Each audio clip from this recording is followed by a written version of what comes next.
back to World War Now, everybody. I'm your host, Conrad Franz, joined as always by Dmitry Kalugin. Here we're coming at you with episode 66. We're going to try not to do anything cursed, and if you're into that numerology stuff, it's just a number, it's just an episode. We're going to be analyzing the news. Of course, this is coming at you in the midst of the fallout of the huge terrorist attack on the outskirts of Moscow at the City Hall, Concert Hall. I can't remember the exact name of it. Dmitry will get back on that, but it's a horrible tragedy. Hundreds of people are wounded, possibly over 100 may even end up dead at the end of all of it, and everybody is speculating on who is behind it, who's behind what kind of false flag is it, what direction is it going, was it this person, that group, or the other. Of course, it appears to be that regardless of who is behind it, it's going to have some kind of Caucasian Muslim face behind it, so we're going to be analyzing that further. Of course, Russia was already anticipated to advance significantly in Ukraine, as some significant U.S. pullouts seem to be happening as Europe attempts to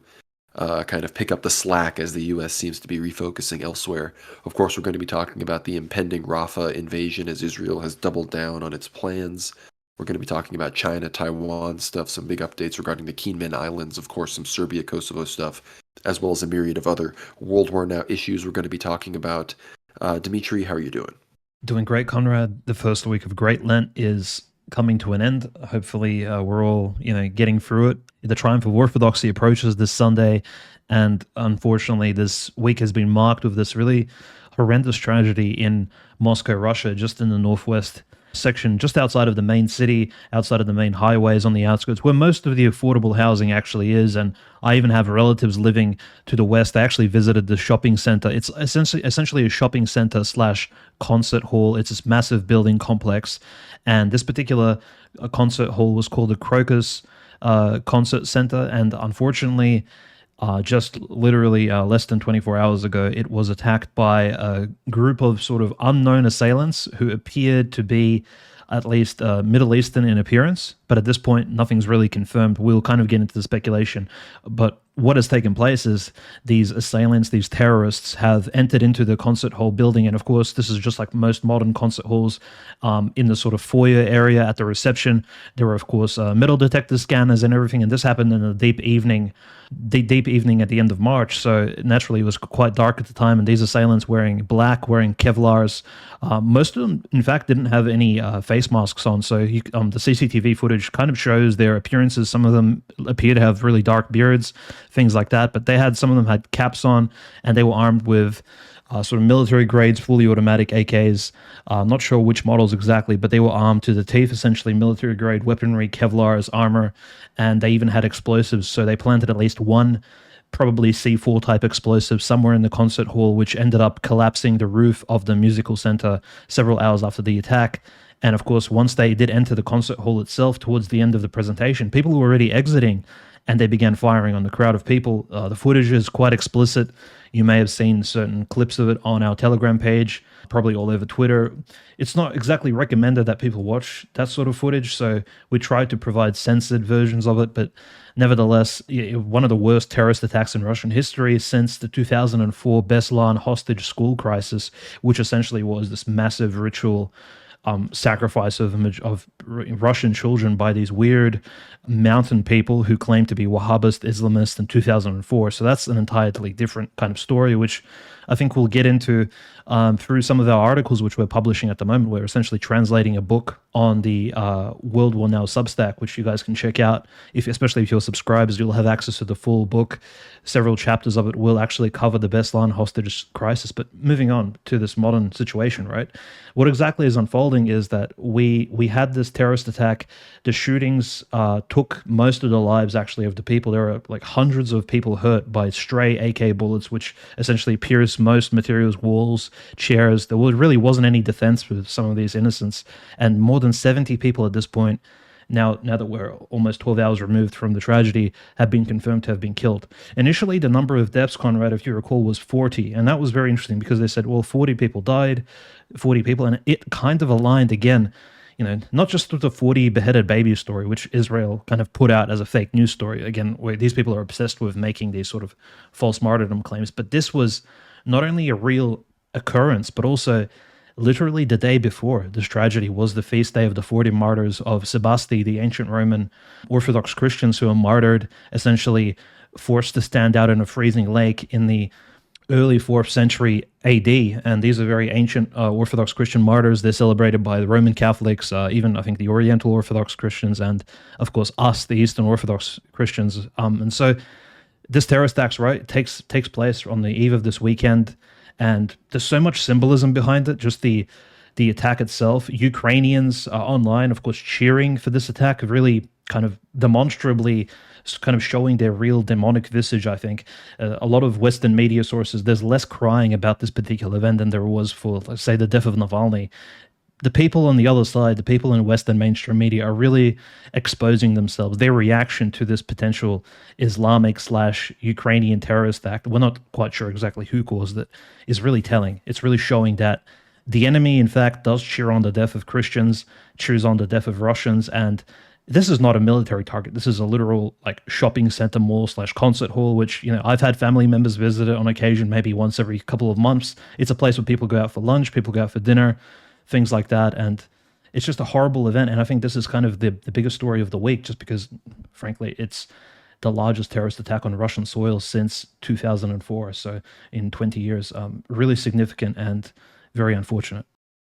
Yeah, there's a lot of speculation going around about who did it. Of course, there was a fake ISIS claim that was going around that got debunked. None of that has been verified. Obviously, I think there were some fake images of people. There's other people claiming they know that this person was blonde-haired, blue-eyed, like just insisting for some reason that this person wasn't Muslim or of Muslim background. Of course, these are kind of the multipolar Tard type people that can't accept that even if they are backed by the West or Israel or something, there's often still Islamic fronts to these sort of things. But some of the things we can pin down are at least some of the reactions from different world figures. Some of the most interesting, of course, we got the United Kingdom-backed Prime Minister Ahmed Zakayev of the Ichkeria government in exile. So this is, the government in exile of the, former Caucasoid separatist Muslim people. And they said that immediately as the attack was still unfolding, this main Chechen separatist organization, they basically said the same thing that all the Ukrainian nationalists were saying, that this was a terror attack in Moscow that was an FSB false flag. So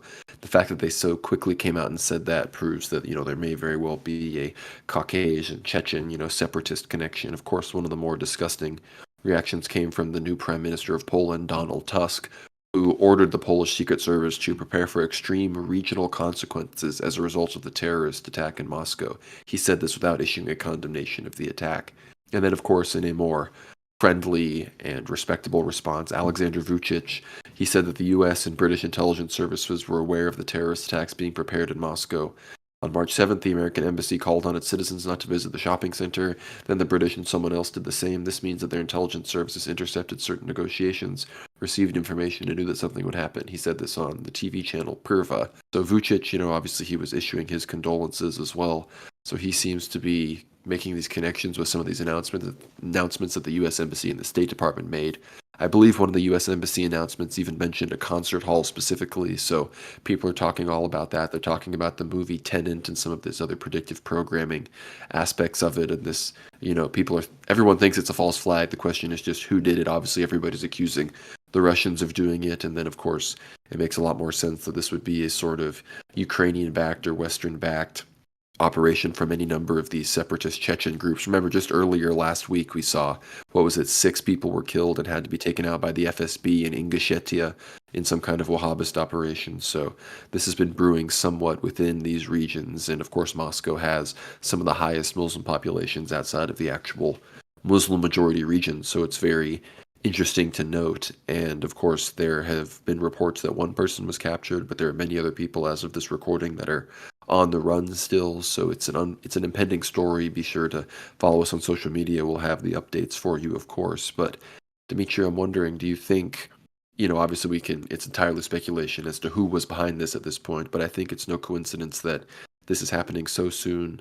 I think before what's going to be very dramatic Russian advances in the sector of Ukraine, because the U.S., I believe the State Department directly made an announcement saying that Ukraine is going to face some tough decisions on pretty large withdrawals from territory here in the next few weeks. And in my perspective on all of it has been that this kind of increase in rhetoric regarding troops from France and Poland and Romania and these other places is to pick up the slack from a sort of U.S. pullback. Of course, we saw Victoria Nuland stepping down. It seems that the U.S. is drawing down Ukraine, preparing it for the inevitable loss, and perhaps they want Europe to pick up the slack in the meantime. But I'm wondering your thoughts on the timing of the attack regarding, the sort of situation on the ground in Ukraine. Yeah, Conrad. Look, it definitely looks like it could have been an attempt by Western intelligence in order to destabilize, to distract and destabilize Russian concentration, especially since all of the SMO successes in 2024, it really has been a year of just pure victory for the Russian side, both on the Kherson front, Zaporozhye, Donetsk, Lugansk, just securing all of the front lines near the Bakhmut area. The Ukrainians are being pushed back, Avdiivka taken, of course. Zaporozhye, all of the gains obtained by Ukraine over the last year, I would say since late 2022 have been essentially amended by the Russians, and the Russians are now essentially on like a mini. They're pushing the Ukrainians back slowly but surely. Really, no proper offensive action is being taken by the Russian side. Them, of course, standing strong on the defensive. But what we see in Kherson and Zaporozhye is definitely positive. The oblast, which have been essentially under Ukrainian siege for over a year now, are being given some breathing room. So I definitely think, given all these successes, especially given the potential siege of Kharkov and near the Belgorod Oblast, Russian victories on that front, the indiscriminate bombardment of civilian targets in the city of Belgorod, which at this point are becoming a weekly occurrence. When we covered it for the first time a month and a half ago, it was kind of a shock because Belgorod really wasn't bombed as heavily as Donetsk any time in the past. But at this point, Belgorod is almost receiving missile strikes from Ukrainians on a sort of every second day, every third day at this point. The mayor of Belgorod, the Archbishop of Belgorod, they're really facing a lot of pressure trying to manage the situation. But fortunately enough, they do have anti-missile systems deployed, and they are shooting down some of these drones as well as the long-range missiles being fired upon their city. So civilian targets are definitely being hit. The Ukrainians are firing indiscriminately. But recently, especially as of 48 hours ago, two massive events took place in the sort of SMO zone and in the Ukrainian war conflict itself. Firstly, Secretary of Vladimir Putin and one of the key members of United Russia, Dmitry Peskov, has officially announced that this conflict has escalated into a war. And this is the first time the SMO has been called a war by not even rhetorically, but actually on an official basis. He has stated that this has become a war. And of course, a lot of people have essentially stated that this is the first time Russia has declared war openly on Ukraine, as well as maybe some form of the collective West. We can say that, at least maybe on a rhetorical level. And a lot of people have announced that, well, less than 48 hours after this terrorist act takes place domestically in Russia, which hypothetically, if Ukrainian intelligence was involved here, but most likely it's probably a more, I would say, malicious agency behind it all, possibly a mix of MI6, Mossad, CIA. And I don't say this very lightly because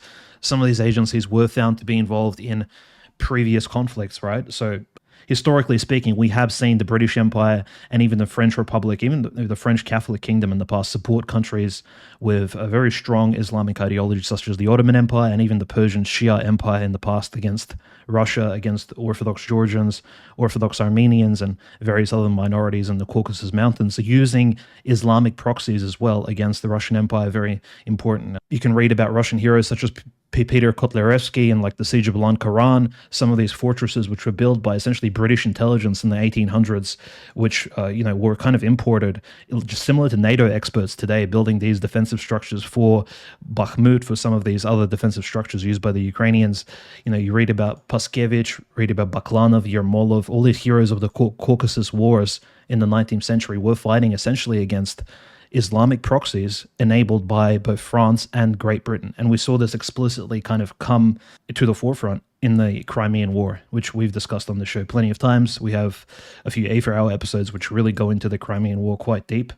And that war really showed that really this idea of the Islamic Caliphate cooperating with Western forces, really with the West, the collective West, really isn't something foreign to the enemies of Christianity. This has occurred in the past and it could be taking place now. But reaching sort of back into the modern age now, the second massive event which has taken place was the incredible bombardment of Kiev.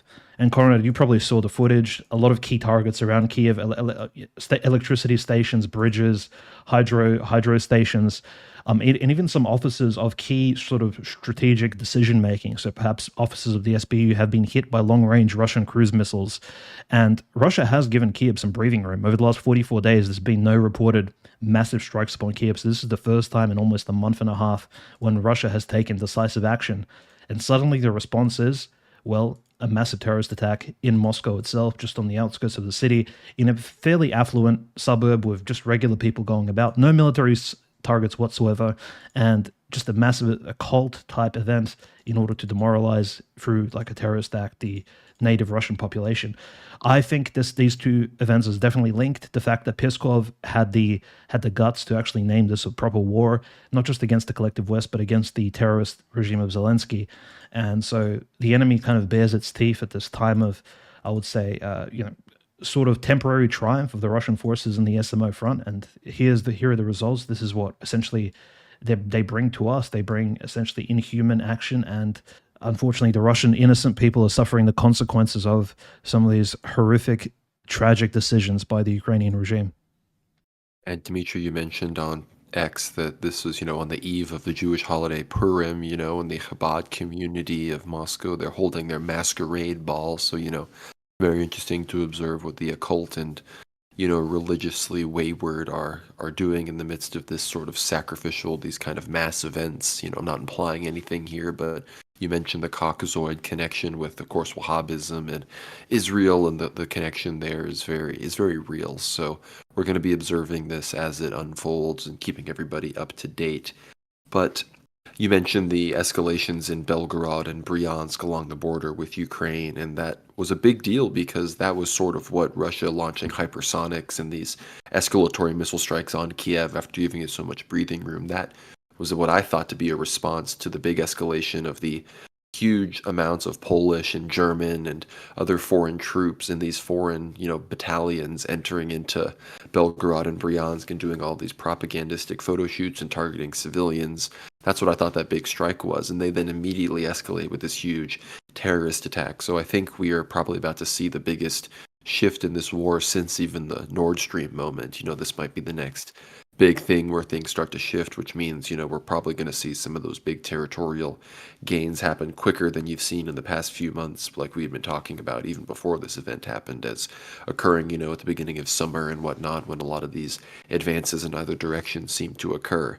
And you mentioned Peskov finally calling it a war, and we see all sorts of naval operations being undergone because, of course, the Ukrainian Navy and the Russian Navy rather had been facing some issues, and the main admiral had been dismissed. So we've seen some reshuffles in that regard. But as far as, the potential for negotiations go, that's always the question. And of course, I fear that the Russians are perhaps more willing to negotiate than they should be, but the West is extremely afraid to admit defeat or any kind of loss in any kind of negotiation. So my perspective has kind of always been that the Russians are going to be allowed to advance farther than they may even have expected. And then there's going to be this dramatic show of, this coalition of the willing are going to draw this line in the sand out in Western Ukraine and be like, ooh, we stopped the Russians here. And they're not going to have stopped anybody. The Russians will just kind of be there and have taken more than they thought they would. And they'll be like, we stopped the Russians from going even farther. They were going to go into Poland. They were going to go into Moldova. They were going to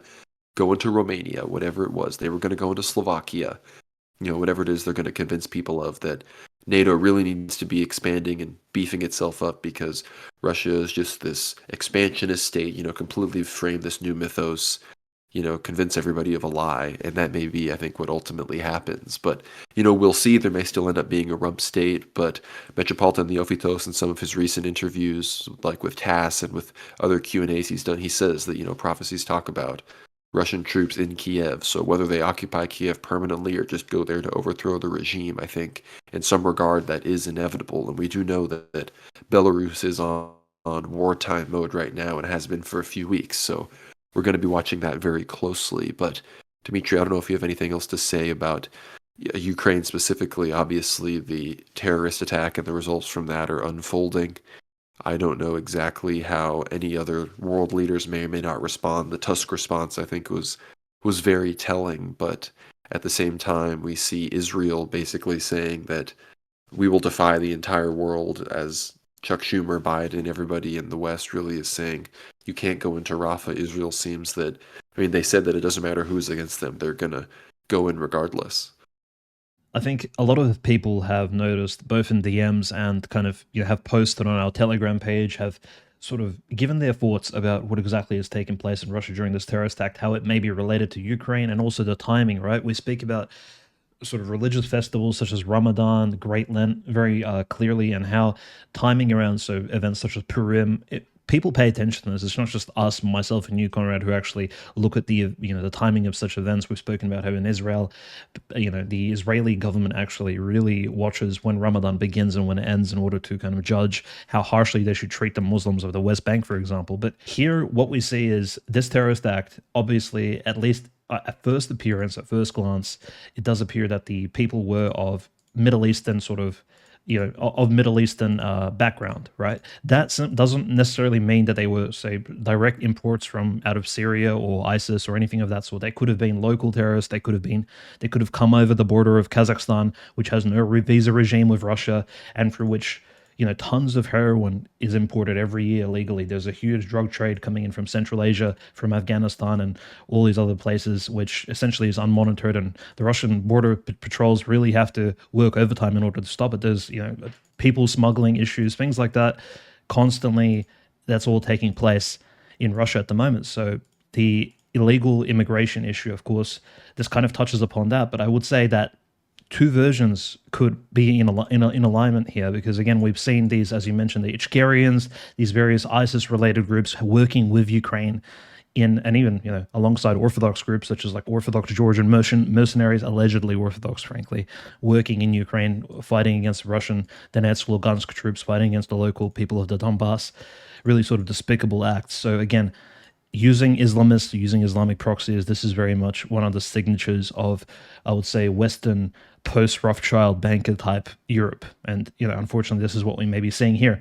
The other thing I just want to mention is the fact that, well, the reactions of some of the people. So Konstantin Malafeyev, very, very shortly, maybe 35 minutes after the act itself, he openly declared on Telegram that Konstantin Malafeyev, of course, being the CEO and the creator of Tsargrad TV, one of the best, I would say, news Orthodox sites online, and one of the provides really wholesome content. He has stated openly that if this is in fact just like Nordost, but worse, because again perpetrated by the Ukrainian side, Ukraine needs to pay for this. Russia should again enforce a full-on offensive, should kind of go on the offensive here and actually take out this terrorist regime of Zelensky. So a very hawkish stance there, which again was mirrored, interestingly enough, a few hours later by Dmitry Medvedev, the former president of Russia, who clearly stated if Ukrainian leaders are behind this terrorist act, they should be executed, which again he means taken out openly. It's very interesting. So Medvedev is setting red lines here, which I wonder if he's going to keep them up, judging by the previous terrorist acts in Russia, in anything from the killing of Daria Dugina to the killing of Vladlen Tatarsky, or even the bombing of the Kerch Bridge. Really, red lines have been crossed in the past. The attacks on innocent people have been caused, and in fact, the reaction of the I suppose the Russian government hasn't been too strong, unfortunately, in the past. So I'm just wondering, the ball is really in the court of united Russia, especially after this really convincing victory of Putin, getting 87% of the votes. The country is sort of united behind him now. The ball is in his court and in the court of his administrations. He's not the only decision maker here, and so his party really needs to decide where they want to take the retribution for this particular act. If it was the CIA, if they have proof that it was, say, Mossad, MI6, SBU, whomever it may be, or even some small Islamic terrorist group, they need to act, and they need to act really decisively in order to show the rest of the world that such terrorist acts on Russian soil will not be tolerated. It's not just about actually executing and killing these terrorists at the site of the mass murder or hostage, crisis situation, wherever it takes place, but it's actually what happens afterwards. We saw, of course, this abused by the George Bush administration after 9/11, essentially enforcing an entire Iraq war. But this situation is slightly different. There's actually a current conflict, an SMO, occurring in Ukraine. And so I think the reaction of Vladimir Putin and his administration will be very telling. So hopefully we'll have some clarity as well as some very decisive actions going forward here.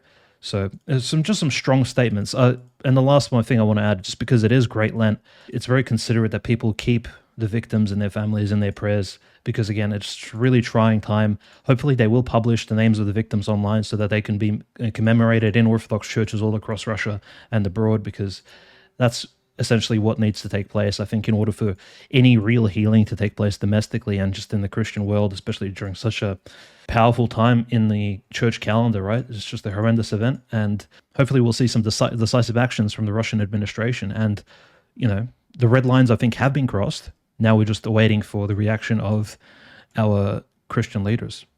And many people might be asking, like, oh, what would Ukraine or what would the enemies of Russia gain from this? Well, it's right after the pretty overwhelming election victory from Putin. There was kind of already an understanding that there were going to be big advances in Ukraine. This delegitimizes, perhaps some of their grip on the country. It presents the people with this image that they can't be kept safe by the current government. It also perhaps, of course, stokes tension with the Muslim community, which is a fifth column that Dmitry and I are much more willing to talk about and point out than perhaps some of the other multipolar heads that are, a bit too obsessed with, the Abrahamic alliance, which, we appreciate our Muslim friends in resisting Israel and some of these other things, but, we do hope everybody becomes Orthodox. But again, we mentioned the Israel situation, and like I said, it does appear that Israel and Likud and the people in power, Yoav Gallant, all of these people are willing to defy the entire world and go into Rafah. They are 100%, committed to this goal to push these people out, to complete the ethnic cleansing, to just get this part. Jared Kushner's talking about developing Gazan land. These sorts of things, I guess, are already in the works. And we saw finally a U.S. proposed ceasefire proposal in the United Nations that was vetoed at the Security Council level by both Russia and China, as the ceasefire did demand the immediate release of hostages by Hamas, which again, Russia and China are supporting Hamas in that political sense that they believe that there are hostages to be exchanged on both sides and that both sides need to be treated equally, as the consensus in the global community has been that a Palestinian state needs to be established. So very interesting development there. Obviously, it shows that the U.S. is now calling for ceasefire and is willing to go against explicitly, the wishes and the desires of the Israeli state. But it also shows that, the multipolar side, Russia and China, they are much more strongly siding with the Palestinians, whereas the U.S. is still ultimately Zionist in its outlook. So, Dimitri, I'm curious as to your perspective. Of course, the real thing about this Rafah expedition isn't so much that they'll have alienated the U.S., because that's clearly what's happening, but we also have the Trump election to watch, and perhaps the likelihood that Trump pivots totally towards Israel is growing as Biden and Schumer go against it, just for political reasons as well as, monetary reasons and, potential eschatological reasons. But the other big thing about the Rafah operation is that if that really goes down, then you're really going to start triggering the promises that Nasrallah made about what will cause Hezbollah to go in. They say that if Gaza is really at its knees and is about to die to the point where it won't be recoverable, then Hezbollah is going to go in and declare war on Israel all out. And it appears that if Israel is about to totally annex and take control of Rafah and even the Philadelphia corridor and all of these things that would even cross other Islamic countries' red lines, it appears that the likelihood of a full-on operation between Israel and Hezbollah in the north into Lebanon and into the Golan Heights and into Syria even and into other parts of northern Israel is very, very likely. So I'm wondering your thoughts on this World War III level development. The Biden administration is, in fact, in many ways, directly liable and in charge of the atrocities that are taking place in Israel. Yeah, of course, there's like local Jewish supremacists, Zionists, people of this sort of mindset, Netanyahu being, of course, the figurehead of it all. But the Biden administration, throughout its entire presidency, essentially never condemned these atrocious attacks on Gaza, on the Palestinian people. And only now, when literally Netanyahu and the IDF are literally on the border of Rafah, about to go into the refugee camps with tanks on the ground, which will cause, of course, which will essentially cause the slaughter of thousands of innocent Palestinian people. Only now are they announcing, well, Anthony Blinken started jumping around and started kvetching, saying, no, this can't be possible. We have to stop it. And Chuck Schumer, even somebody who's like a long-time supporter of Israel, finally starts speaking out and claiming it's inhuman. Now the U.S. suddenly begins, just 2 weeks ago, once the malnutrition stories begin coming out, it's like, wow, there isn't enough humanitarian aid in Palestine. The reaction is always delayed. It's always, I guess in Russian, the word lukavoye would be very correct. It would be like a demonic, snarky lukavoye отношение, like a reaction to this particular state of affairs. It's a belated reaction as well. It's similar to the famines which were taking place in the early USSR when the Bolshevik Talmudic sort of regime was starving Russians and people in Ukraine and in Great Russia and Belarus, and people were just dying on farms. And suddenly U.S. aid would arrive like literally a month later, really late, and people on the farm would be all dead. This was taking place before. It's happening now. When Rafah siege actually takes place, the refugee crisis will be exacerbated to such an extent that I think even next door, Egypt, which has been preparing these refugee camps, which are not completed, by the way, they don't have proper sewage lines, they don't have proper sort of nutrition facilities. There's no like bathrooms built or anything of this sort. Egypt won't be able to sustain it. There will be a crisis like we've never seen before, I think, in the last 2 generations in the Middle East. It'll be absolutely horrendous. So finally notice, Conrad, the US is in this sort of satanic trivial fashion, and by US I mean the Biden administration, right? The deep state and its figureheads, Joe Biden in particular.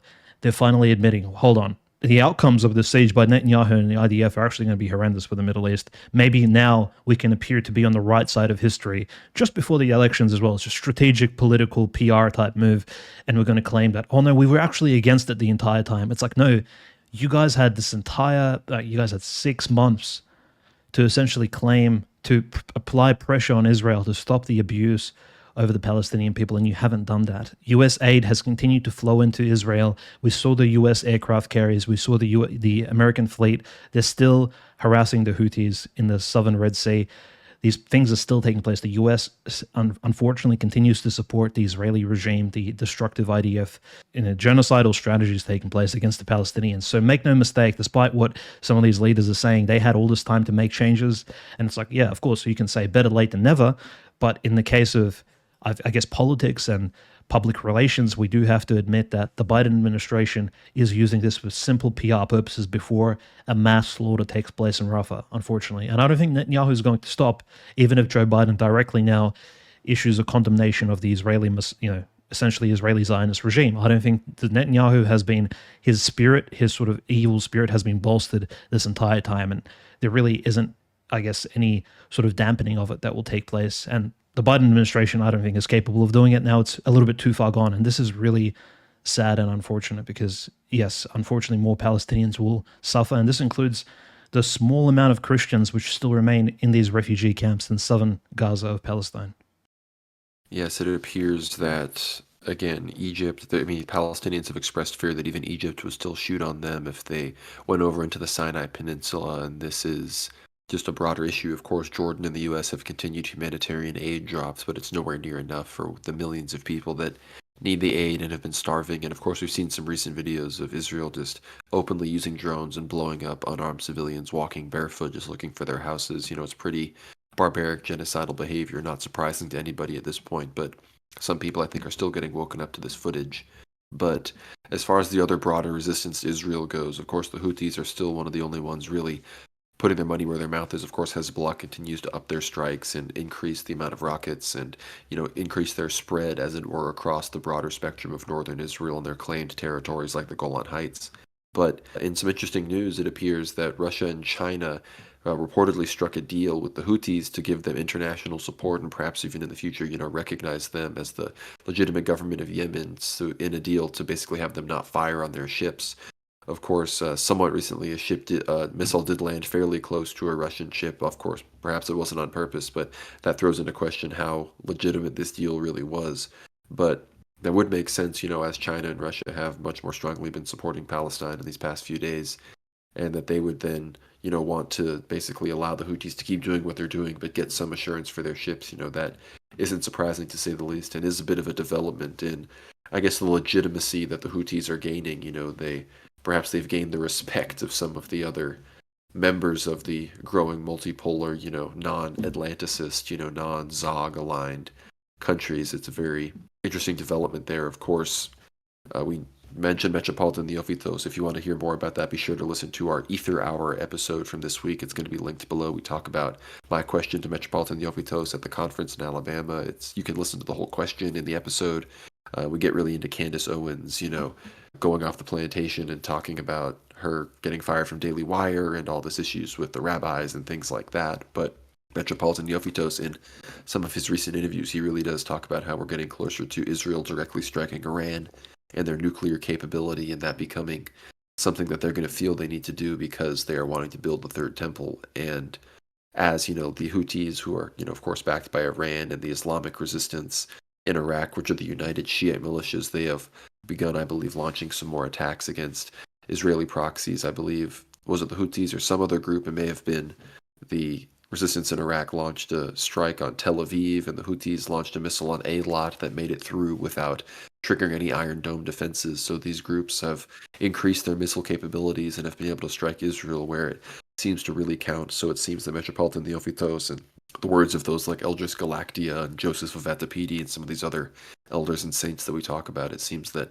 the likelihood of that strike on Iran and then some of these things happening in Cyprus and Turkey and Greece that we talk about in that episode, we may talk about a little later as well. It seems that many of these things are really coming to pass. There's big moves happening in Kurdistan as Turkey strikes, and I believe Iraq, voted to make the PKK totally legal and recognize them as a terrorist organization. So things are closing in on the Kurds, who are spread across Iraq, Syria, Turkey, and other regions. We're going to maybe talk a little bit about the Caucasus as well, but in general, the axis of resistance, the clock seems to be getting closer to striking midnight as far as the broader war is concerned, because if Israel does go into Rafah, and they've literally said that they will under basically any circumstance, it seems that either the Islamic world will be admitting that they have nothing, or Hezbollah and some other groups are really going to have to say, well, that's a red line, and escalate things.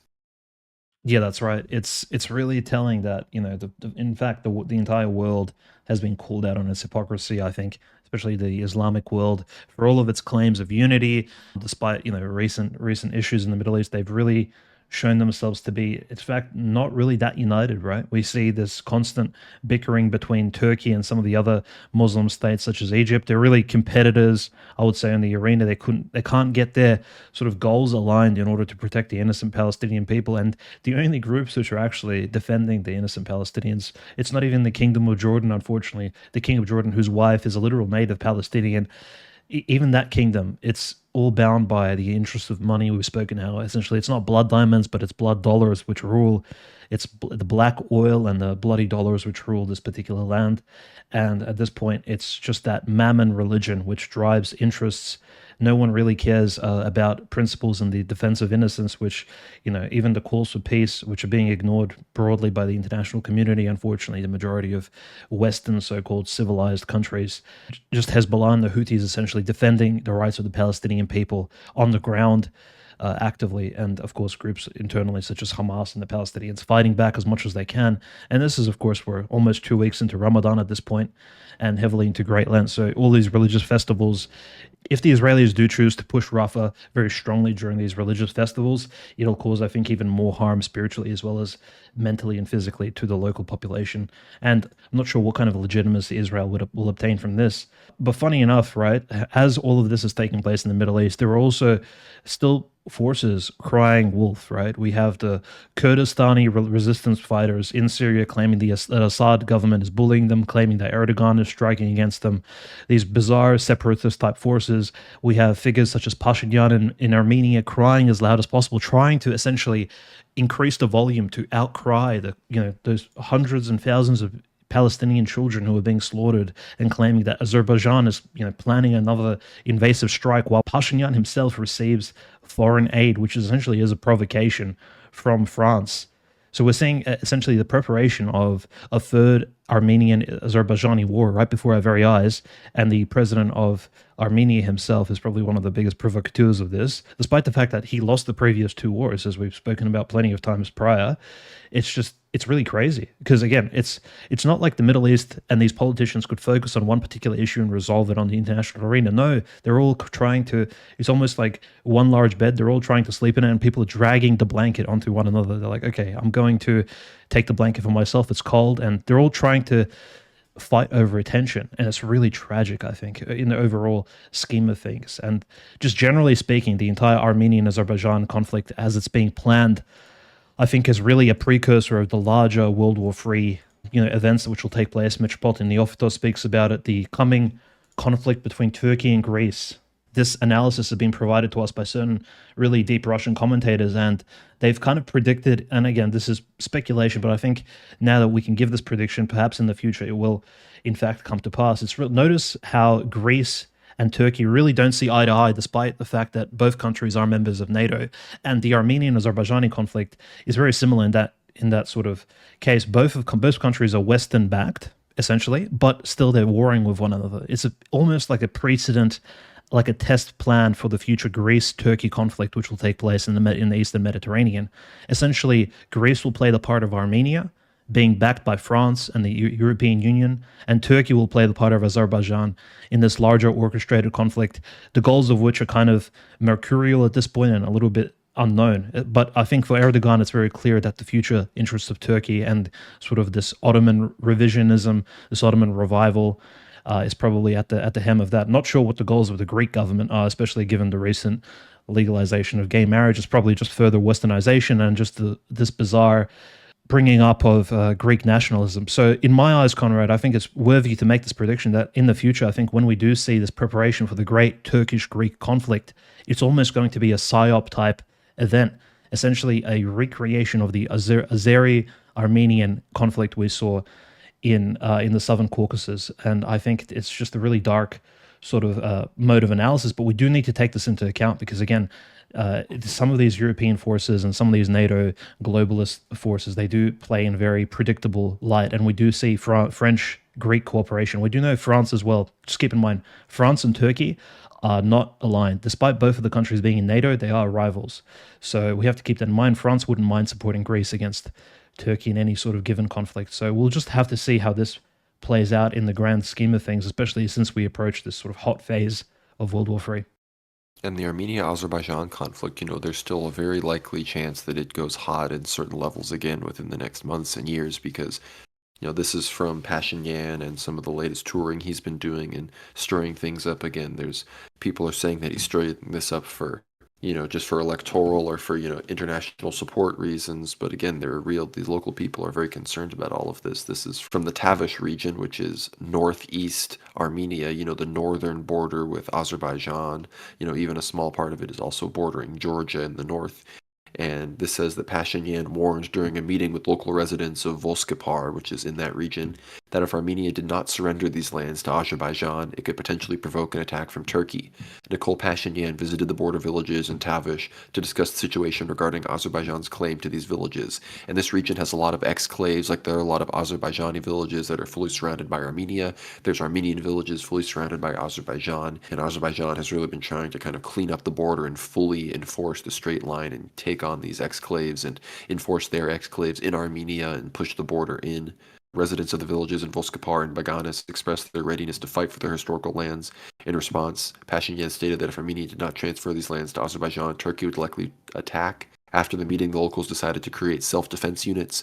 Former Chief of Staff of the 2nd Army Corps, Deputy Commander of the Corps, Colonel Miran Maksadian, expressed readiness to organize and take measures of self-defense alongside the local residents. So things are very much still hot on the Armenian border. And Dimitri, you mentioned, the likelihood of these conflicts mirroring each other in Turkey and Greece. I think it's really interesting that, of course, Armenia seems to be fading away from Russian influence, siding with the West, and this is causing Russia to kind of turn away and just kind of allow Azerbaijan to do what it does. But in many ways, we know from prophecies as well that after the big World War III situation and Russia turns on Turkey, that there will be, more Greek lands, there will be a larger Armenian state and even a Kurdish state that is spoken about in many of the prophecies. And it seems that, unfortunately, Russia is somewhat feeding into what's going to happen and how it's going to be betrayed by Turkey, because we know that Erdogan has said that he's not going to seek re-election in 2028. So that means 2028 at the latest is going to be when we see some of this stuff start to happen, because we know once he's gone, he's not going to properly succeed in finding a successor, and the Kemalists are going to totally take over. And the Kemalists, who are just as bellicose on Greece as Erdogan was, are also total Russia haters and NATO shills and will completely use their ascension to power to invite the United States and others in to shore up a southern flank against Russia. They will also stop even any of the pretense of being super anti-Israel, as Erdogan is, of course, and they will, toe the party line, and that will eventually lead to them turning on Russia. And I think Russia right now is sort of allowing this Turkish front to be developed to their south, with Azerbaijan connecting with Turkey, and of course the Azerbaijan-Israeli connection providing that, which we know ties into the Caucasus question and even this recent terrorist attack.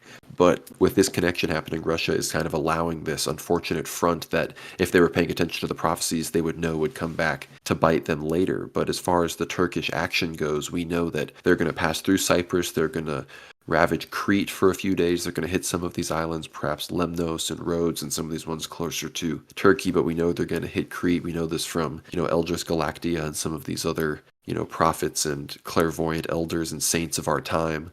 And this is going to eventually cause Russia to come in. And, Eldris Galactia even talks about how, while of course others have said that Russia will do it for selfish reasons, she says that there will be, a friendly Orthodox relational reason that this happens. And again, you mentioned France possibly, coming in and aiding Greece. We've talked about France being more of an ally to Russia than the Atlanticist powers. Of course, we mentioned their, disdain for the, the Ottomans, the Turks and whatnot, and how that has tied in with Russian, fighting against the Ottomans and the, Western powers at the same time as well. But right now, France is at the forefront of supporting Ukraine and sending troops. So all of this is, very interesting to see. But we know many of the prophecies talk about allegiances changing, nearly overnight, with the snap of a finger. So we are going to be watching all of this very closely and making sure that we're tracking the prophecies correctly. But Dimitri, unless you have anything else to say in that regard, whether it's the Holy Land or, the Caucasus or Greece, Turkey, I think we may have to move to the Orient for a bit. Yeah, I think it's just really telling, given the fact that Turkish action very much is it's based on not just geopolitical interests but also economic interests, right? They see this growing alliance between Israel, the EU, and India.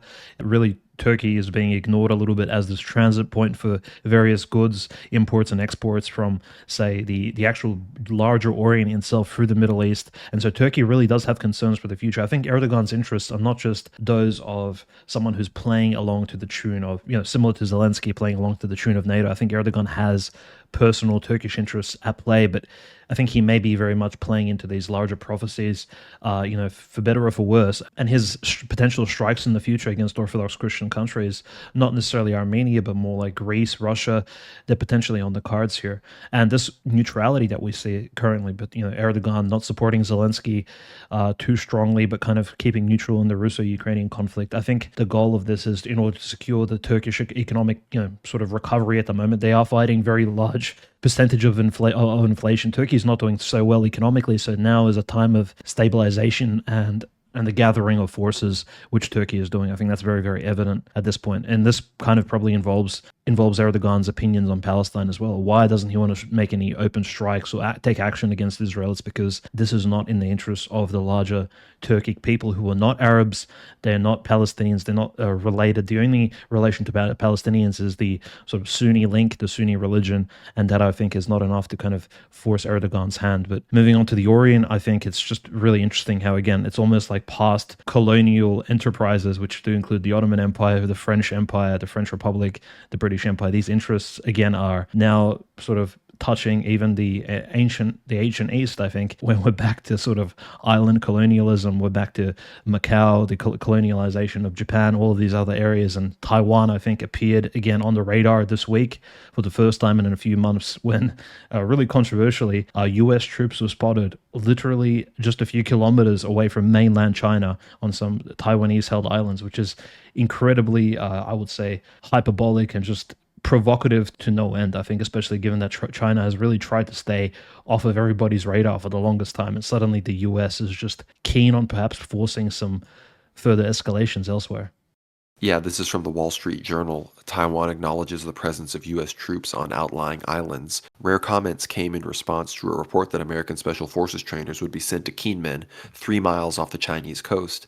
The defense minister Chiu Ko-chang didn't offer details of the U.S. deployment, but said the outlying islands include Kinmen, which sits 3 miles east of the Chinese coastal city of Xiamen and more than 100 miles from Taiwan's main island. This exchange is for mutual observation to identify the problems we have, figure out how to improve, and to recognize their strengths so we can learn from them. Xi said Thursday in response to questions about U.S. troops on Taiwan's outlying islands. So they're just totally admitting this. And we've talked about the Kinmen Islands before, how if China makes a move on Taiwan, they may very well make a move on the Kinmen Islands, quickly take those out, perhaps kill nobody, just arrest the few people involved. Maybe there will be some bloodshed, but they could do that even days, weeks, even months before a broader assault on the total island and Taipei itself. So it's a very interesting development. It's a very aggressive move from the US. Obviously, we know there are forces within the State Department that would rather refocus entirely to China as opposed to the Middle East or, of course, Ukraine and Europe. So it's an interesting development, and it comes at the same time that China has reportedly done some of its largest drone swarms, some of its largest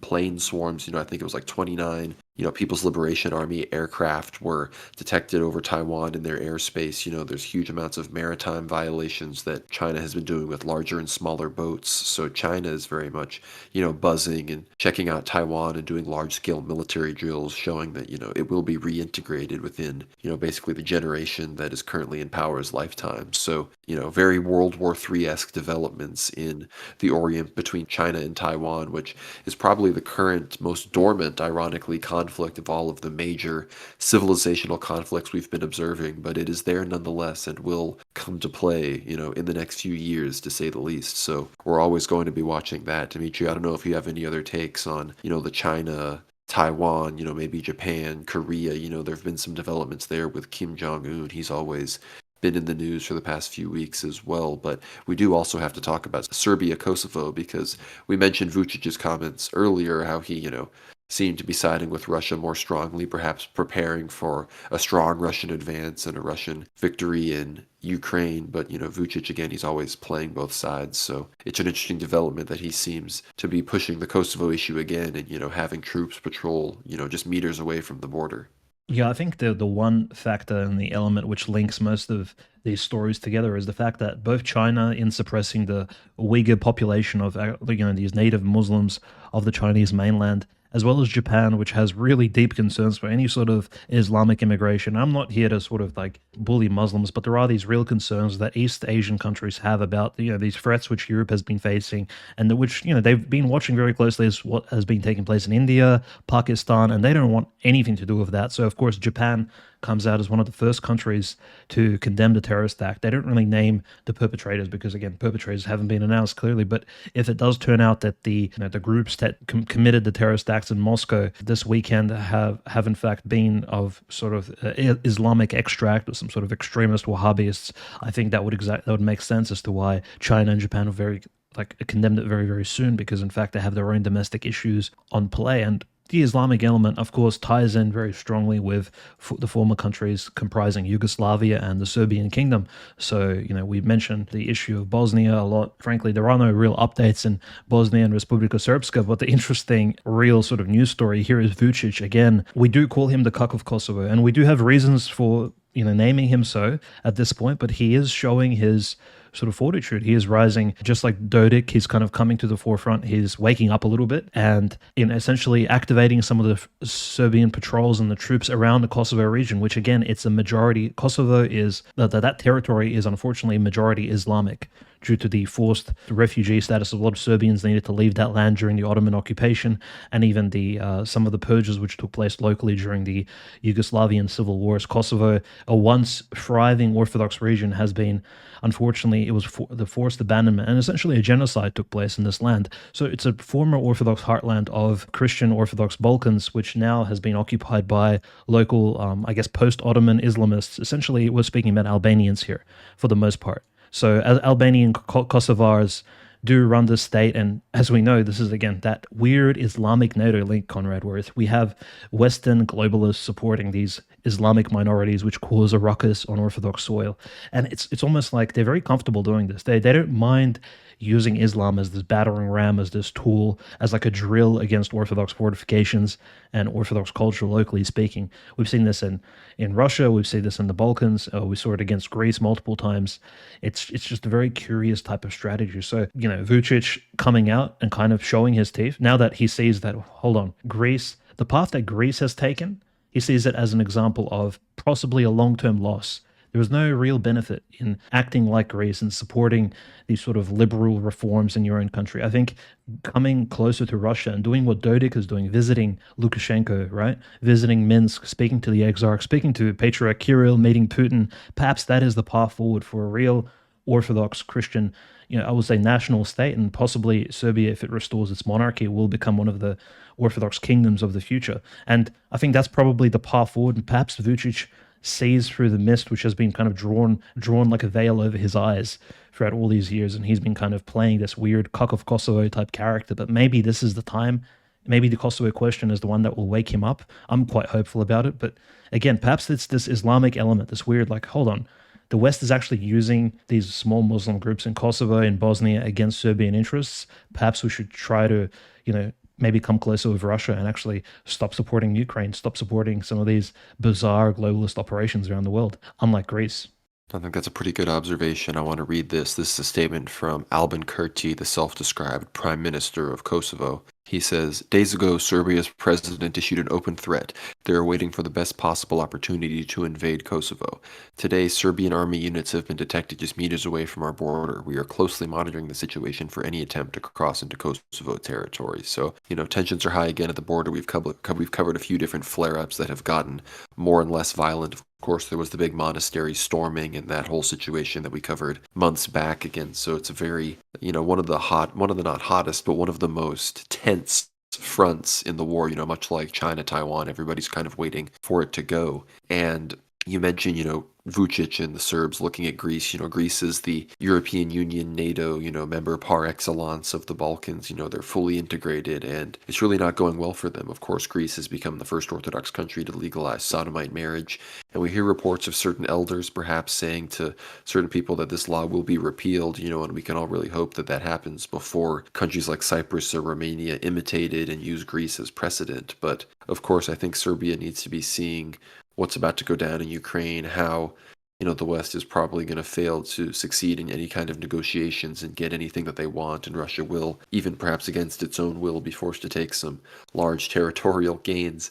I think Serbia may see that not only is it not worth pursuing the European Union as the main goal path, it may also realize that we need to ally with Russia. We need to secure some supply lines there, because some of the only way to fix our problems is going to be militarily on the ground. And I know people in the Balkans don't want to hear that, but when it comes to reclaiming a place like Montenegro, reuniting with a place like Srpska, and of course ultimately retaking Kosovo, the Serbs may need to realize that it's either the total destruction of the Serbian state and identity, or one final time you got to ride and maybe finish this thing once and for all. No, I think that's very strongly said, and it's not just verbose rhetoric at this point. As we've seen Russia and Ukraine, sometimes decisive action is exactly what's needed from some of our Christian leaders, right? You can't sit back and take things very slowly. This SMO conflict has been ongoing for 2 years now, with deception from the, I would say, the globalist-backed Ukrainians, not taking any peace deals, not coming to the negotiating table, drawing it out very long, causing the suffering of many innocent people, both in the local SMO zones as well as now domestically in Russia proper, literally outside of the large Moscow ring highways, right? Literally in heartland Russia itself, right? Delaying this conflict sometimes is probably not a good example, right? This conflict has already prolonged itself longer than the Crimean War. It's longer than the Russo-Turkish War of 1877, which liberated Bulgaria from the Ottoman Empire and actually gave Bulgaria its independence. Well, I say this because the Bulgarian Patriarch recently has passed away, unfortunately, and the election of the new Bulgarian hierarch is up and coming. So we will have a new local leader of an Orthodox Church soon. But history does teach us that sometimes really quick, brief wars are probably for the best. Just decisive. I wouldn't say ruthless, but mostly intolerant sort of acts. Where intolerant, as in, do not delay, just execute what needs to be executed, take out all these plans, liberate the lands that need to be liberated, and then, of course, work towards peace, do your penances, and just focus on yourselves, focus on actually constructively building this landscape free of any foreign influences, which are generally destructive, degenerate, and by degeneracy I mean that, well, we've already seen recently the attitudes of the Ukrainians locally towards this bombardment online, the spiritual state of Ukraine. And I just want to mention Father Andrei Tkachov, like some of his statements. He said that the only good thing left remaining in Ukraine at the moment is Orthodox Christianity.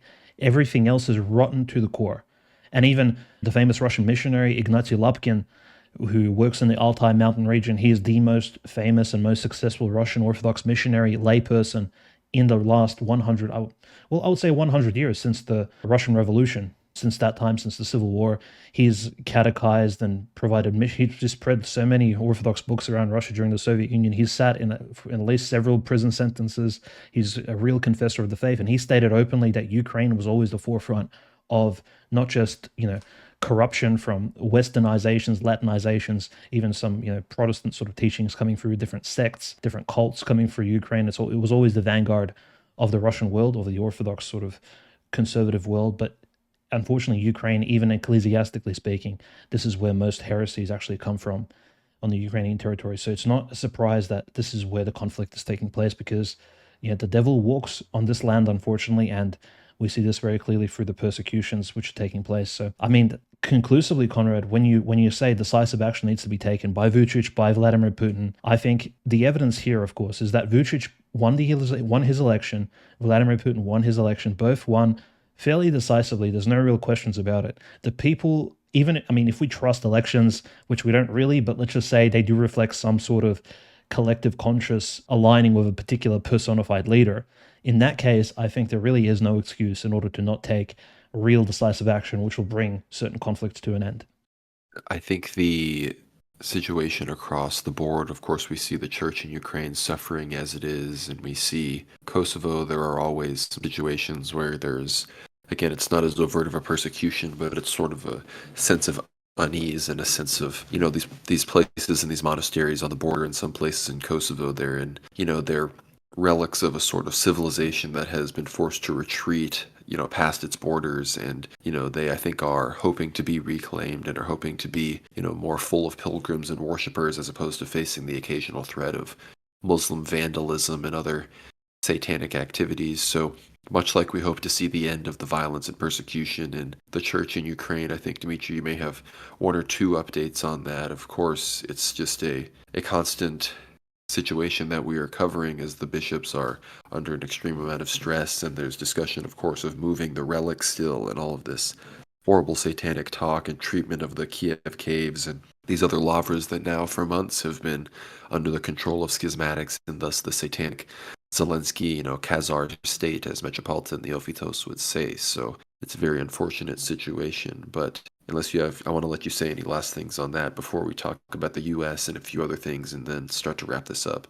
Yeah, I think the most evident story is that, the Kiev Pecheros caves, the real update here is that now it's been turned officially into a full-on museum. You need to pay close to $30 in order to enter and actually venerate the relics. So they've done essentially what the Ottoman Empire, or I suppose what modern Turkey actually has done with the Hagia Sophia. Essentially, if you're not a Muslim, you need to pay a certain price in order to enter these churches, which have turned into these public museums. So the same level of desecration which has taken place in Anatolia, the former Eastern Roman Empire, the Byzantine Empire, is now taking place in Ukraine. It's just straight up demonic. There have been talks of sending some of the relics to Europe in order for them to be housed in various museums, right? The Ukrainian Ministry of Culture has suggested this, similar to how not the relics, but the body of Tutankhamun and some of these Egyptian pharaohs does move from the Cairo Museum all over the world. It goes on these tours. They're like, oh, well, we'll just send some of these relics on these secular tours, not like the icons, the mirror streaming relics and icons, which are sent essentially, it's like an opposite of a pilgrimage. The icons and the relics are sent around the world to various parishes, cathedrals, so that Orthodox Christians can venerate them within, the churches, and have liturgies conducted for them in their honor.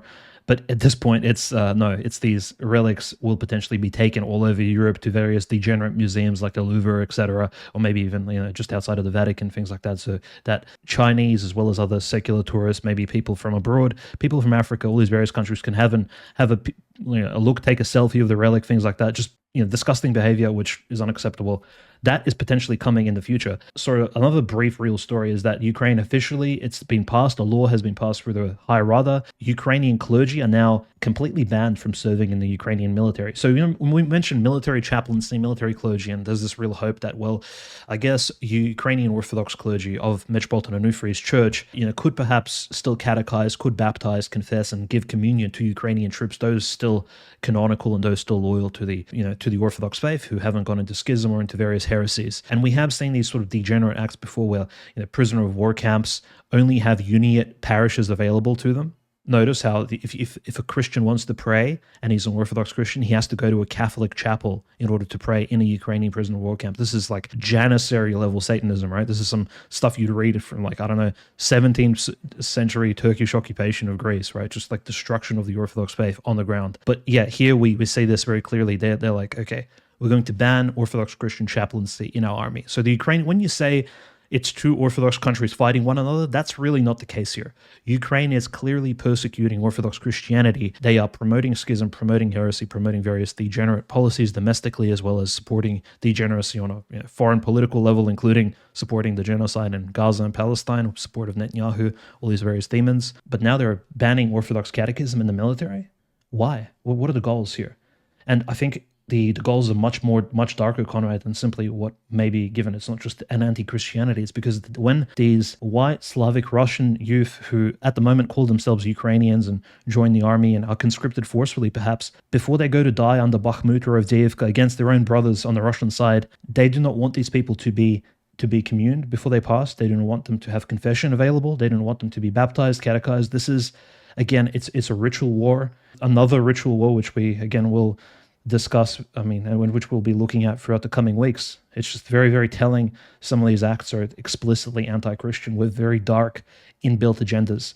And the third very unfortunate story is that Metropolitan Jonathan of Tulchinsk, this is Metropolitan Jonathan of Ukraine, Metropolitan under Onufri, has had a stroke in prison. On the 7th of August 2023, he was sentenced to 5 years of jail time, incarcerated. He unfortunately suffered a stroke just a couple of days ago, I believe, at this point. So hopefully he is recovering. And again, what kind of medical assistance he's being given, what state he's in, is really unknown at this point. But we have to pray for Metropolitan Jonathan, one of the few hierarchs of the Orthodox Church who's under overt persecution in the modern world, something which we really haven't seen since the communist days. Just very sad, but keep Metropolitan Jonathan in your prayers. He really needs it. I mean, we should pray for anybody who's in prison, but especially our Orthodox Christian hierarchs. This is just like the Roman persecution days back under Diocletian, when you have, your bishop was imprisoned, you have to send them letters, food, send them prayers as well. This is something straight out of the lives of saints. We definitely are praying for the hierarchs there, and of course it's horrible to see the way that chaplains and the way the canonical church is being treated in Ukraine. It really is a satanic state. And speaking of, frankly, satanic state activity, we're seeing the open border here in my country, in my state even, as the Biden administration allows the great replacement to happen unmitigated with record levels of February illegal crossings and confrontations by Border Patrol and all sorts of horrible metrics being passed. It's really becoming just absurd at this point. It's becoming visible in all sorts of ways in life across the cities of America, across all sorts of places at airports. It becomes, you hear announcements. I heard this, at the Dallas airport, the announcements about prospective citizens directing them to all these different flights to fly them to all sorts of places around the country. It's horrible. It's literally, we're watching America become a third world shithole in real time. But in the midst of all of this, Trump is still leading in the polls for this election. It's a very interesting election being waged because Trump is much less visible on the campaign trail because he's so tied down with all of this lawfare. He's appearing in all these court cases. So because of that, he makes sure to inject himself into, public conversations. Of course, he's talking about deporting Prince Harry, which would be pretty based, because he talks about using illegal drugs in his memoir, and that's while he was in America, which means, hey, we could get this guy out on visa violations. This comes, of course, as the royal family struggles with a series of cancer diagnoses. Of course, we know King Charles has cancer, and now Kate Middleton, the Princess of Wales, she has been being treated for some kind of abdominal cancer. And I don't mean to immediately say this, but I suspect this is perhaps a vaccine issue, as many of these people perhaps are experiencing side effects. I don't know if they got the saline ones like perhaps they did in Israel, the royal family. I don't know if they would have had access to that, but I believe Prince Andrew's ex-wife also has cancer. So, the royal family is really struggling with this right now. But in the U.S., as far as, Trump's concerned and, the U.S. leadership and the monarchy of the American presidency, everybody's kind of waiting on the edge of their seats for Trump's vice president decision. He wrote off a few pretty high-ranking people in people's minds that might have been chosen, like Vivek and Sarah Huckabee Sanders and a few others. So people are really thinking it's probably going to be Kristi Noem, Elise Stefanik, probably going to be a woman. Some people still think it could be Tim Scott. any of these people. I really think all of those are terrible, actually. Tim Scott, Lee Stefanik, Kristi Noem are some of the worst options that you could pick, and I'm having a hard time, unfortunately, thinking of other candidates. I think Sarah Huckabee Sanders was the best of all the possible options that was realistic, and she seems to have been written off. Obviously, Vivek was very unlikely. He seems to be being saved for some cabinet position. At this point, compared to those three that I just listed, Noem, Stefanik, and Tim Scott, I'd rather have Ben Carson, and Ben Carson is also super lame. So it's a tough decision, and it seems that we're probably not going to get somebody good, but we can at least hope that it's somebody that would boost the ticket and, bring in a few more 100,000 voters or something like that. Yeah, no, it's very curious, especially as we move through. And 2024 is just passing by at lightning speed, right? Notice we're already past the first quarter and we're kind of heading into the middle, almost the summer of 2024. And so as the campaign trail picks up, I think we'll notice a lot of these domestic issues come to the forefront. And most of the issues that Trump actually spoke about in his first presidency and his first presidential run against Hillary Clinton are still very relevant, like the immigrant crisis you spoke about, the fact that there's no proper border wall, and the fact that all this money has been given both to Ukraine and Israel. I think he can use this to his advantage. And simply, like, a lot has taken place really since that initial Trump presidency. COVID, I guess the firearms debate, the Second Amendment debate, which again comes into effect. Notice how the Israelis are essentially saying that, well, Israeli citizens have a right to bear arms, things like that. And even Ukrainians, handing out machine guns and personal defense weapons to their own local Ukrainian people. A lot of debates that have taken place back then are not just relevant again, but in fact, Republicans will have almost a winning argument every time, especially in regards to things such as my body, my choice, right? That debate regarding abortion, Roe v. Wade being overturned. It's definitely the Overton window has shifted. I don't want to use that cliche, but I think it's really evident here. And perhaps the discussions which will be taking place will be a lot more potent and pertinent, I think, for the Republicans and conservatives of America. I just want to briefly mention that's the one discussion which has been had, in fact, in light of this terrorist act in Russia, was that, well, the Russians do not have a Second Amendment, and it's very difficult to concealed carry, almost impossible. And events such as this, large shootings, school shootings, mall shootings, things like that take place in America all the time. And, most of them are actually provoked false flags, things like that, which, people like Alex Jones have covered in the past. I don't want to say anything explicitly, especially after this massive civil suits which have taken place and bankrupted InfoWars and Alex Jones, unfortunately. Just quite a Talmudic jurisprudential strategy being used there. But let's just keep in mind, Russia, this is one of the issues of Russia and the post-Soviet state, is that there is no Second Amendment. People are not armed. So when these terrorists do enter into theaters, into public places, the local Russian people cannot defend themselves. So hopefully this is a lesson moving forward for local politicians that maybe it's time to arm your own Christian citizens. So I think it's time for local politicians to really consider arming their own citizens, just like they have officially allowed the arming of militias in Belgorod and Bryansk, and hopefully take some lessons away from even conservative Americans, because there are things Russians and Orthodox Christians can learn from conservative Americans and just the way conservative Americans have conducted themselves recently, including the anti-abortion stances, the pro-Second Amendment stances, and even perhaps some of the attitudes towards freedom of speech, which have benefited American social media company, and even have really pushed this Twitter freedom, and the freedom on that Telegram has provided many people in the last few years. I think there's a lot of discussion that should be had there, especially in light of this recent terrorist act. So I think that's just the real brief point I wanted to make, Conrad, is that this new Trump presidency will bring around an almost new phase of conservative discourse, because a lot of the issues have almost been resolved or will be resolved very, very easily. And there's nothing the Democrats and nothing the liberals, the BLM people, the Antifa can actually bring to the forefront to actually stand up against some of these mainstream conservative opinions. It's almost like victory for Trump is not only assured, but also internet debates will be won very, very clearly by people of conservative outlooks.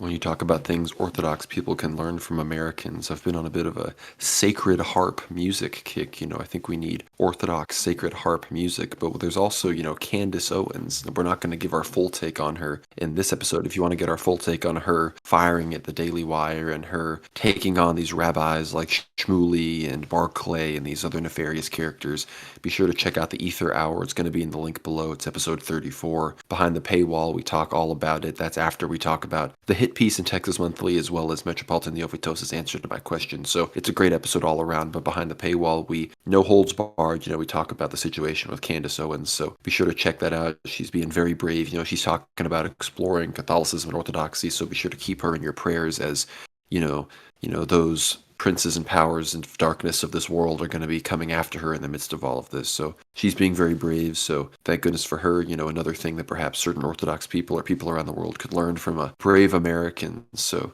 it's great to see on that regard. But we're getting pretty close on time here, Dimitri. I want to let you say any final words. I think we've done some pretty good World War III analysis in this episode. I think some good takes.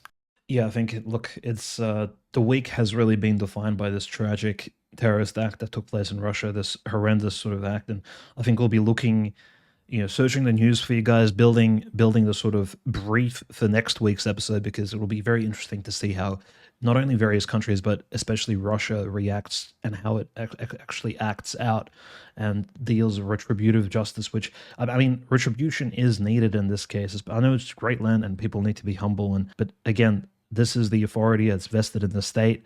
Apostle Paul spoke about this in his letter to the Romans. This is the duty of Vladimir Putin and his government in order to take care of these criminals who conduct themselves in such demonic fashion on Christian land. So I think that's essentially what we'll be looking for, their reaction, and hopefully there will be one, because frankly, when we called for such clarity from the Greek Orthodox community, I would say, or I mean, at this point, it's not really Orthodox; it's really nominally Orthodox. The majority of the Greek people really didn't stand up against their own government when the discussion came around regarding the gay marriage bill and all of that being passed and legalized in Greece. So again, not all of our predictions sort of come to pass, not all of our recommendations are heeded, but just like regular journalists, we just have to take things into account and kind of just report the facts to you with a little bit of flavoring just to make things a little slightly interesting. Speaking of flavoring, it's relevant to the current sort of discussion around Islamic proxies, the presence of Khazarians, and just Khazari in general, this discussion of the New Jerusalem. There's a new book translation, which World War Now,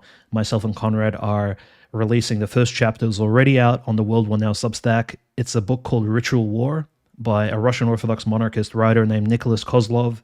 It was initially published only in Russian in 2006, and we are currently, I would say, about a third done translating this book. So we'll be releasing, I would say, maybe a chapter every week or every week and a half on our Substack. So get behind the paywall, check out those chapters. It's a very unique book and a very unique Orthodox Christian perspective, and I will say a very right-wing conservative perspective on the Chechen campaign wars, which took place between 1994 and the early 2000s, at the beginning of Putin's presidency, essentially. So just a really cool little book, which again, we wanted to translate for a long time, but finally we have the resources to do so. So check out that recent article in the chapter release on the World War Now Substack. No, I can assure everybody it's very good, very interesting content, very, esoteric, if that's the kind of stuff you're into. If you like symbolism, it'll really scratch that itch for you. And it's been a great week for the paywall. So we've been very generous. We've been giving good free previews on these articles that we're publishing, these chapters, as well as on our Ether hours. We're giving 30, 40 minutes recently for free, but that's always even less than half of the full episode. So get behind the paywall for the full experience, because we're giving some really good stuff back there. Like I said, the full translation of these chapters that Dimitri's been working on, as well as our Ether Hour this week, analyzing some great stuff from Candace Owens, and really just a good broad discussion on the noticing going on, and really just the things that, you can't talk about still even to this day. You want to get explicit on certain things. So it's a good place to go, get behind the paywall. You support us. And with all of that, worldwarnow.co, worldwarnow.substack.com, that is where you can find all of this. That's where you can support us. If you get behind the paywall, you also get access to our Q&A threads. That's going to be coming soon. You'll be able to ask Dimitri and I whatever you want, within reason, of course, and we will be answering it in a future Ether Hour episode. We have some very good interviews coming up, of course. We're very excited about some of those, so stay tuned for that. We're going all over the place, cosmology, technology, other stuff, potential hierarchs. So it's all going to be good, and be sure to get behind the paywall, because you support our ability to perhaps travel certain places and interview people, sooner rather than later, and do, video interviews and other things like that. So be sure to follow us on Twitter as well, World War Now _. We're always covering current events, as well as on our Telegram, World War Now Telly. Be sure to follow me on Twitter as well at GnomeRad. Follow Dimitri at OCanonist. Be sure to follow us on YouTube, like the videos, and subscribe. It really helps us out. Share the YouTube videos, leave a comment, of course, say and tell us how much you enjoyed it. Tell us about your favorite part of the video. We're always hoping for clippers, so if you have the capability, clip what we say, clip your favorite part of the show, provide some graphics or some images, and put some text below and some subtitles, and maybe it'll go viral and help us, and we'll shout you out on the show. So be sure to do that. It'll really help us out. So with all of that, of course, we've got a Rumble channel. Follow us there. But yeah, the YouTube and the Substack, that's the main game. And then of course Twitter and Telegram to keep up with the news elsewhere. That's about everything from me, Dimitri. I'll let you leave you with the last word. Yeah, thank you guys for your support. Again, prayers for the victims, prayers for the innocent people who died in the recent terrorist acts and their families. The first week of Great Lent, once their names are published, I do recommend for a quick prayer for all those. Prayers to our friend Nico, who's very ill at the moment, and to his family. Metropolitan Jonathan, who's suffering greatly from a stroke. We keep him in our prayers. God will see our prayers for all of these innocent people and all these sick and people who are suffering at the moment, as this is what Christians do. We give aid, we support those in prisons, we support those in bad situations around the world. This is how we express our love. And especially prayers are just as powerful as actually being on the front lines. The spiritual war is just as potent and just as relevant as the physical war. So I think it's really important to have a really sturdy prayer life. And with that, I think we'll see you guys next week. Check out our articles, check out our A4 Hour episodes, and thank you for your support.